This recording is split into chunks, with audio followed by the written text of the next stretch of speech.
Hello to all the dear viewers of the channel. First of all, I apologize that we couldn't share our videos with you these past few days, but we're doing our best to share more videos with you this week. What made religion become so widespread in its current form?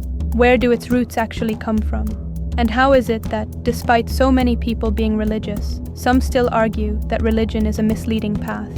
The author whose book we're discussing today says that religion exists today for two reasons. The first reason is that it provides benefits for us and our society.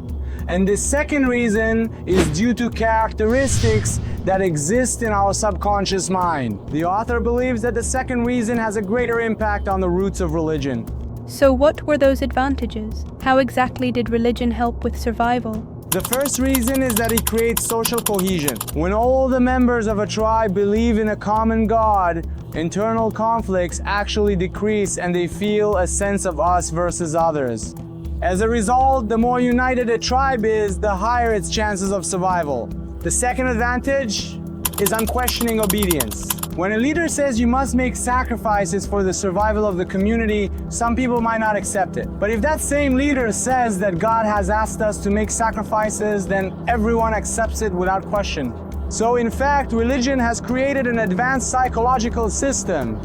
Its third advantage is reducing anxiety and increasing hope. In a world where famine and death can easily befall people, phrases like, "It was God's will," or "whatever God wills will happen," help reduce anxiety. As a result, people are able to make better decisions, which ultimately leads to greater survival for humans. Its fourth advantage is promoting selflessness for the group. Someone who sacrifices their life because they believe in a heavenly reward is actually helping others achieve their goals. And here, religion has created a hero-making machine. But what's Dawkins' criticism here? These all sound logical. Dawkins says that religion may not be a product of natural selection, but rather a side effect. What do you mean by a useful byproduct? And how could it be even more influential than the evolutionary benefits you just mentioned?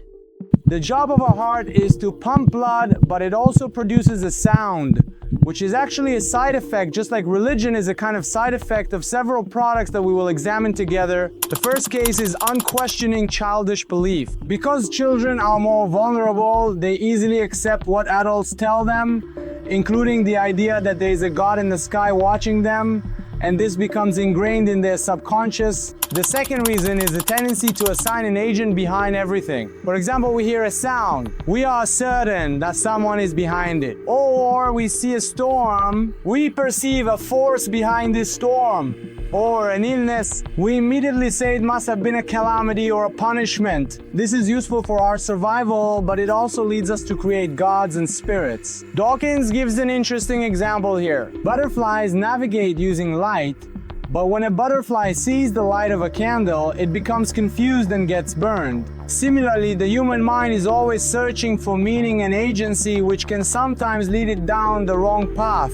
The third point is mental shortcuts. Our mind always likes to arrive at answers quickly. For example, people say it was God's will, it was fate, and similar things. These kinds of answers reduce anxiety even if they're not actually true. I want to tell you a very strange and true story. Be sure to listen. During World War II, the United States set up bases on remote islands in the Pacific Ocean. After the war ended and the American forces left the islands, the local people built radios and control towers out of wood and prayed for the Americans to return, even holding religious ceremonies. This is also an example of religion in the 20th century. Because they didn't know that science and technology were behind it, they called it something heavenly. And that's Dawkins' main point. Religion may simply be the result of our brain trying to make sense of what it can't understand. Our minds seek meaning, patterns, and causes, and don't like to say, "I don't know." Instead, they provide a convincing answer, even if that answer is wrong. When we don't understand something, it's easy to turn it into a god. But maybe it's time to stop creating imaginary gods and start seeking the truth for ourselves.